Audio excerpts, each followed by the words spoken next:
Have you ever been driving along a dual carriageway when you suddenly realized you were closing quickly on a slow-moving vehicle?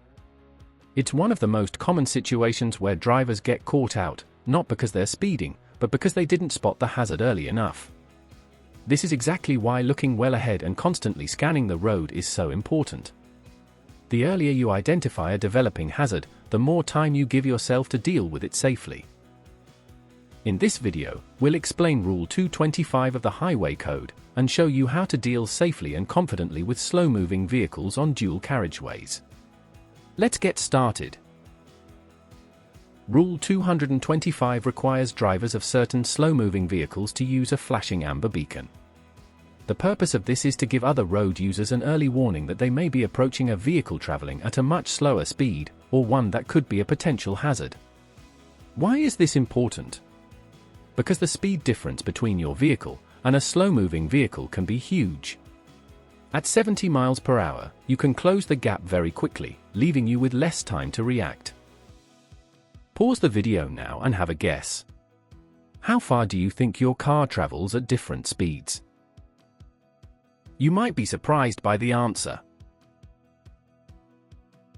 However, the beacon is only part of the picture. As drivers, we still need to look well ahead, recognize the warning signs early, and give ourselves enough time to react safely. This is exactly why looking well ahead and constantly scanning the road is so important. The earlier you identify a developing hazard, the more time you give yourself to deal with it safely.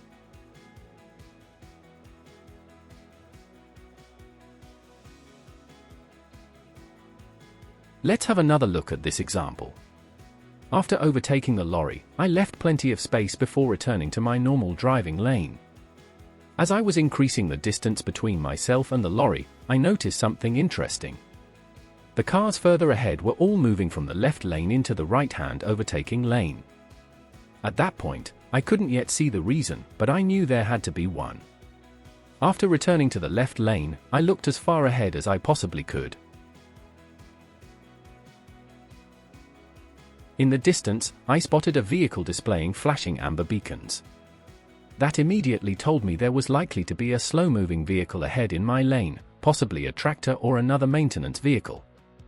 Rather than waiting until I caught up with it, I started planning early. I checked my mirrors, made sure it was safe, signaled, and moved smoothly into the right-hand lane. Why was that important? If I'd stayed in the left lane for longer, I would have caught up with the slow-moving vehicle first. That would have forced me to brake, lose momentum, and then find a safe gap to overtake from a much more difficult position. Instead, by spotting the hazard early, I was able to keep a steady speed and complete the maneuver safely and with minimal disruption to other traffic. And that's the key lesson. The further ahead you look, the earlier you'll identify developing hazards. That gives you more time to think, plan, and act calmly. If you don't look far enough ahead, you'll spot hazards too late. You'll be forced into last-second decisions, unnecessary braking, and you may even become the slow-moving obstacle that everyone else has to react to. Remember, good drivers react to what's happening now. Great drivers react to what's going to happen next. To sum up, keep your vision on full beam. The further ahead you look, the earlier you'll spot hazards, giving you more time to make safe, confident driving decisions. Thanks for watching. If you found this helpful, make sure to subscribe. I've got more videos just like this coming soon.